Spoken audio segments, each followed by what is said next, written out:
Hi everyone and welcome to a new video, but first of all, today is December 25th, so Merry Christmas to you and your family and your loved ones. I am currently in the south of France.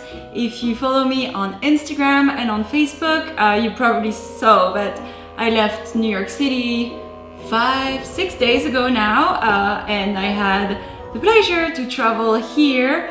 I am currently at my brother's house. I didn't think coming to France for this holiday season was honestly a possibility. I never thought it would come true, and I got a lot of messages from all of you on social media on how I made it. So I thought today I would answer some questions and show you a little bit of our trip, because obviously because of COVID it was really different from what we are used to when we travel with Harrison. Also, like, the right to travel was definitely something very stressful. So I will take you all along and explain a little bit to you how I made it. If you follow me, you know that I am French and I became an American citizen in the summer.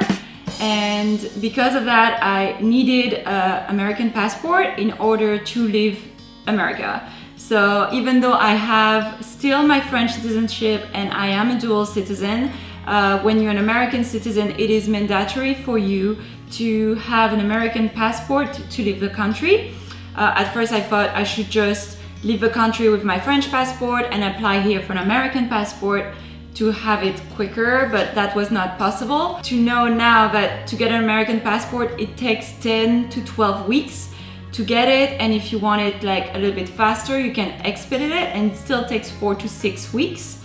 I received a message from my brother maybe a month ago to say please come for Christmas, and that's all it took for me to start looking at flights on the computer and see I could make it happen. I knew obviously the 4 to 6 weeks window was definitely not an option. I would not make it here on time. I also did not know with COVID if it would be possible to travel to France, because France was in really high restrictions since the end of October, and so that was a lot of stress, a lot of things to figure. The dishwasher is ready. So to get an American passport, what I thought was to go online and try to get almost what they call an emergency appointment. So even though it's COVID right now, you can still get a passport appointment to get your passport delivered to you the same day you apply, and that was my only chance for me to make it on time. But there are restrictions, of course. First, you need to apply for your passport 3 days before you travel. So very stressful, because you always wonder if you're gonna get your passport on time, because then you have to cancel your trip. And then to take your appointment needs to be 2 weeks prior to travel. So just a small short window.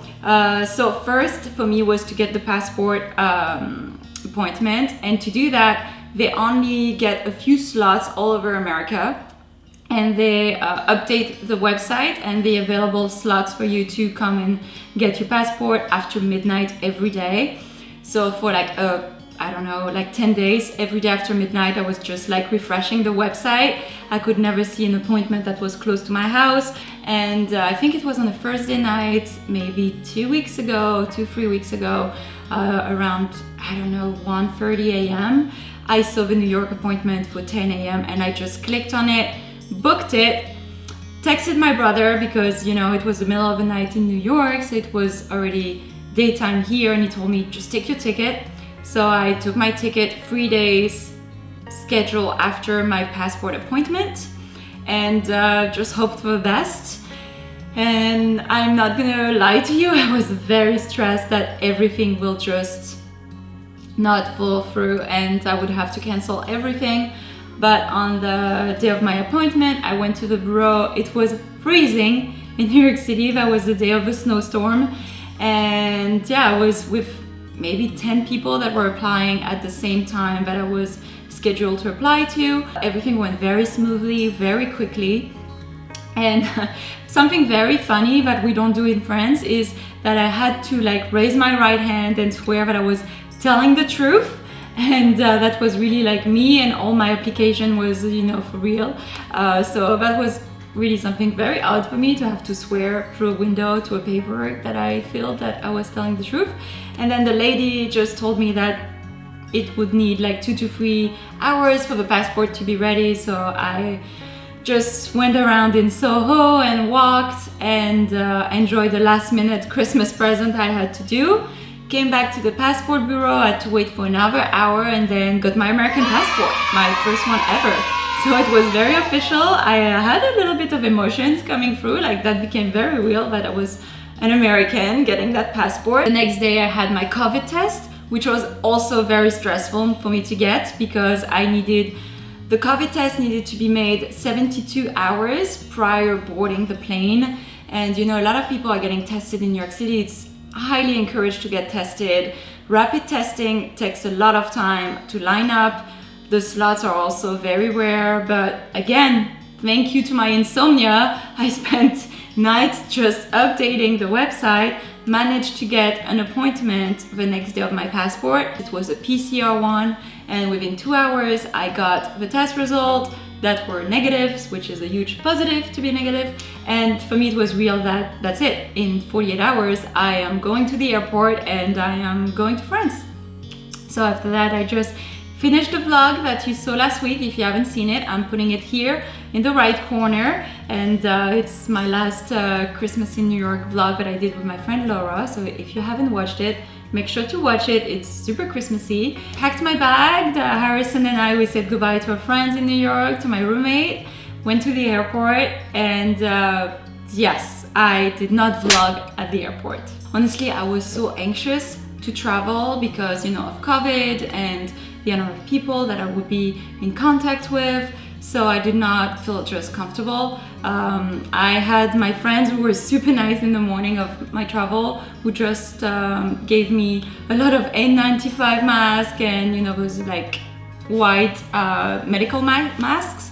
So when I travel, I had the 2 masks on, and I did not remove them for my 17 hours of travel. Like, I did not eat, I did not remove it to go, you know, to the bathroom. I just didn't want to take a risk. But the airport was really crowded, and I know it makes sense because it's the weekend before Christmas, but I did not expect the plane to be as crowded as it was. Thankfully with Harrison, I got the seat next to me that was empty, so I was not next to someone. And yeah, I mean, everybody in the plane, you know, taking the plane is not as scarier because you know that everybody has gotten tested and tested negative in order to board the plane. So you feel kind of like, okay, I'm around people that don't have COVID, obviously, hopefully. And but what really, you know, frightened me was arriving in France. I took the train to go from Paris to Lyon and from Lyon to Marseille. So I had 2 fast trains, and it was packed with people, but also people were just removing their masks. They were like wearing a mask, but then I think they were bored. So they just decided to eat on the train, and everybody like had their mask off and they were talking while they were eating. It was a little bit awkward for me to be there. I had 4 hours and a half of travel. And I did not remove my mask. I had with me some wipes. So before I sat down anywhere, I would just wipe the entire seat and the tablets. And honestly, I did not really touch anything. I was very thirsty, but I just didn't want to take a chance, to be honest. I thought it would be even worse to come here and just make somebody else sick or being sick, and then, you know, Christmas is canceled. So I took all the precautions that I could, and yeah, 4 hours later I was in Marseille. My brother picked me up, but again, I did not remove my mask in the car. I stayed with my mask here in the house until like yesterday, so 5 days after travel, just to make sure I did not have any symptoms. We've been super cautious, to be honest, because yeah, I mean, you don't know. All good, and dream came true. All I wanted for Christmas was to spend it with my brother. I'm gonna try to vlog, but I'm here and I've missed my friends and my family so much, but I just want to enjoy. The next vlog, you're gonna see us going to the mountains because mountains are only 2 hours away from here. We're doing this tomorrow. We're gonna go, you know, to play around in the snow. It's supposed to snow. And yeah, I'll take you along and try to vlog a little bit more in action, make you a real vlog. And thank you for watching. Again, Merry Christmas to you and your family and your friends and your pets. And thank you for watching. And yeah, I see you very soon. See you next week. And stay safe and enjoy. Bye.